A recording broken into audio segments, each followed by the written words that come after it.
बिस्मिल्लाहिर्रहमानिर्रहीम। बोलते कालम के साथ मैं आमिर रज़ा खान। और अगर आपसे मैं ये कहूँ कि इस वक्त अमेरिका जो है अपने 40,000 फौजियों की ज़िंदगी की भीख मांग रहा है तो गलत नहीं होगा।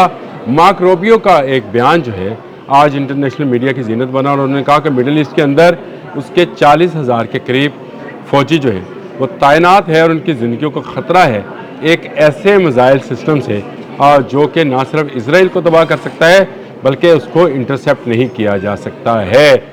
और इस मिज़ाइल का नाम है हाजी कासिम सुलेमानी। अब आप कहेंगे कि शायद ये किसी खाने पीने वाली चीज़ का नाम है। नहीं, ये मिज़ाइल का नाम है और ये शहीद कासिम सुलेमानी जो जर्नैल थे ईरान के जिनको शहीद किया था उनके नाम पर बनाया गया मिज़ाइल सिस्टम है।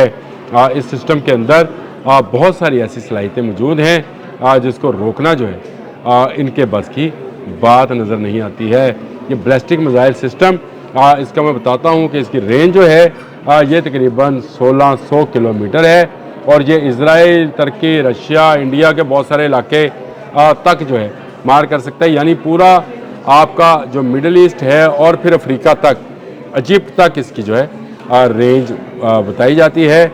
और इसके मुतल्लिक जो है इंटरनेशनल मीडिया इस वक्त काफ़ी चीज़ें जो है लिख रहा है और उनका मानना है कि ये मिज़ाइल जो है जो इसका नाम हाजी कासिम सुलेमानी है ये एक ऐसा मिज़ाइल सिस्टम है जो कि जिसका जवाब इसराइल के पास नहीं है।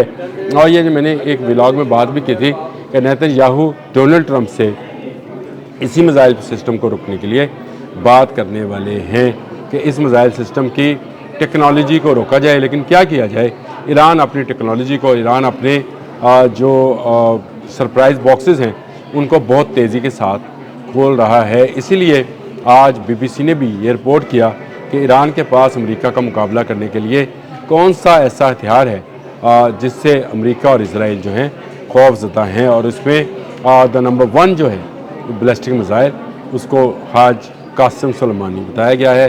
शहीद हाज कासिम सुलेमानी, ये पर्शियन में हाज कहते हैं, हम हाजी कहते हैं, तो मैंने इसलिए शुरू में हाजी कासिम सुलेमानी कहा था।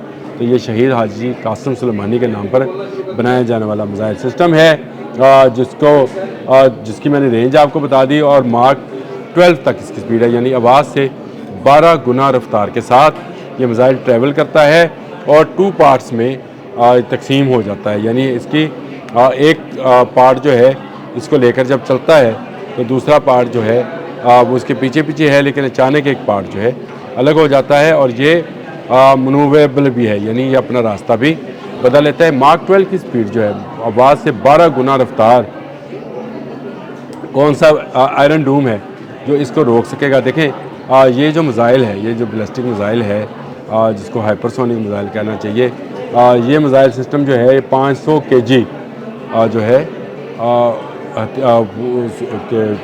500 kg के करीब जो है ये अपने अंदर वॉरहेड लेके जा सकता है जो गिराए जा सकते हैं। ये वॉरहेड एटमी भी हो सकते हैं और रवायती भी।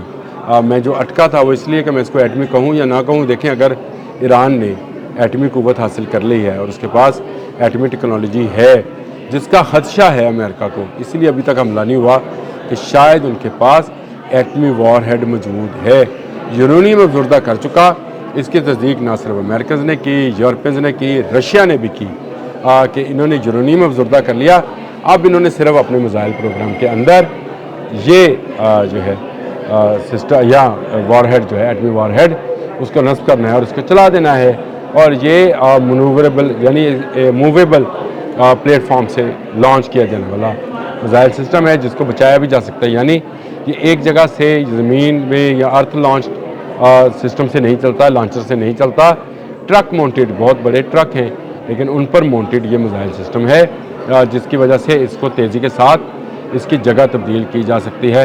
वो नक्शा भी मैं साथ साथ आपको बताता हूँ कि ईरान के पास जो मिज़ाइल हैं, बाकी मिज़ाइल की तो साथ साथ बात करते रहेंगे, लेकिन मेरा इस वक्त मसला जो है वो ये मिज़ाइल है जो थॉड और पेट्रियट, ये जो 2 सिस्टम्स हैं अमेरिका के इंटरसेप्टर्स जो मिज़ाइल को रोकने वाले हैं, उसको भी बाईपास कर सकता है। पहली बात तो ये है कि ये स्टेल्थ टेक्नोलॉजी का हामिल मिज़ाइल सिस्टम है और दूसरी बात ये है कि इस मिज़ाइल सिस्टम से इसको ना थॉड रोकेगा जो कि अमेरिका का इंटरसेप्टर सिस्टम है और ना पेट्रियाट इसको रोक पाएंगे। पेट्रियाट का अभी वैसे सौदा भी किया उसने, सऊदी अरब को, उसको भी बेच रहा है वो, इसी कहकर कि ईरान का मिसाइल सिस्टम बहुत आगे चला गया है। लेकिन इन दोनों इंटरसेप्टर सिस्टम से ये प्रोग्राम आगे निकल गया है। और ये बैलिस्टिक सिस्टम प्रोग्राम जो है ईरान का हर आने वाले दिन के साथ एक नया मिसाइल, मैं इससे पहले याली मिसाइल की बात कर चुका हूँ, मैं खैबर शिकन मिसाइल की बात कर चुका हूँ, मैं ईरान के नूर इस्लाम वो मिसाइल्स की बात कर चुका हूँ। ये तमाम मिसाइल अपनी जगह पर, लेकिन शहीद कासिम सुलेमानी बिल्कुल लेटेस्ट वर्जन है बैलिस्टिक मिसाइल का, जो मार्क 12 की स्पीड से उड़ेगा। और उड़ने के बाद ये, खैर मैं बता चुका हूँ पहले भी बैलिस्टिक और क्रूज़ मिसाइल का फ़र्क, कि बैलिस्टिक मिसाइल जो है ये आसमान की तरफ सफ़र करता है और वहाँ से फिर तेज़ी के साथ नीचे आता है, तो ये 12 से 15 मार्क तक की स्पीड हासिल कर लेगा नीचे को जाते हुए, और जहाँ पर लगेगा वहाँ पर 500 किलोग्राम के जो गोला बारूद है उसको फाड़ देगा और उससे बड़ी तबाही मच सकती है। इस एक सिस्टम से, इस एक एटमी वारहेड या रवैती वारहेड 500 किलोग्राम के ले जाने वाले मिसाइल सिस्टम से इस वक्त अमेरिका और इजराइल की नींदें हराम हैं।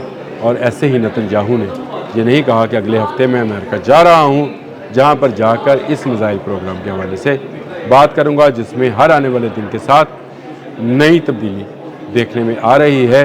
किसी के वहम गुमान में भी नहीं था कि ईरान जिस पर इतनी पाबंदियाँ हैं, जहाँ पर वेपन्स नहीं जा सकते हैं, जहाँ पर टेक्नोलॉजी ट्रांसफ़र नहीं की जा सकती है, और ये पाबंदियाँ अक़वाम मुत्तहिदा की मदद से अमेरिका लगवा चुका है, इसके बावजूद उसका मिसाइल बैलिस्टिक मिसाइल सिस्टम जो है या प्रोग्राम है, उसमें हर नए आने वाले दिन के साथ एक नए मिसाइल को इंट्रोड्यूस करवाया जा रहा है। शहीद जनरल कासिम सुलेमानी, हाजी कासिम सुलेमानी के नाम पर हाज कासिम सुलेमानी मिसाइल जो है ये इसराइल के लिए और अमेरिका के लिए बड़ा ख़तरा बना हुआ है। और अमेरिका के लिए इसलिए कि मार्क रूबियो ने ख़ुद बयान दिया है कि उसके 40,000 के करीब सिपाही इस वक्त मिडल ईस्ट में मौजूद हैं, जिनको एक मिसाइल से ख़तरा है। उसके जितने फ़ौजी अड्डे हैं, वहाँ उसकी जितनी इंस्टॉलेशंस हैं, उसको एक मिसाइल से ख़तरा है। ईरान ने अब तक ये कितने मिसाइल बनाए हैं, कोई इसके बारे में मालूमात किसी मुल्क के पास नहीं है। इतना खामोशी से, इतना राजदारी से ये काम किया गया है कि अभी तक इनके लिए जो मिसाइल सिटीज़ बनाए गए हैं, अंडरग्राउंड मिसाइल सिटीज़, में इनके बारे में पूरा एक प्रोग्राम कर चुका हूँ, वो अगर आप देखना चाहें तो देख लें। लेकिन ये मिसाइल सिटीज़ जो बनाए गए हैं वो कितनी गहराई पर हैं और उनमें से कैसे जो है इन मिसाइल्स को निकाल कर मुख्तलिफ़ जगह पर चलाया जाएगा, ये तमाम नक्शा जो है ईरान बना चुका। और इसी का ख़तरा इसराइल को है। इसराइली जसूस ये जसूसी ना कर पाए कि हाज कासिम सुलेमानी मिसाइल जो है ये कहाँ बन रहा है, कितना बना है, कितना नहीं, और कहाँ कहाँ इसको इंस्टॉल किया जा चुका। लेकिन ये जब चलेगा उसके बाद इसराइल या अमेरिका का कुछ नहीं बचेगा। अब तक के लिए इतना ही। अल्लाह हाफ़िज़।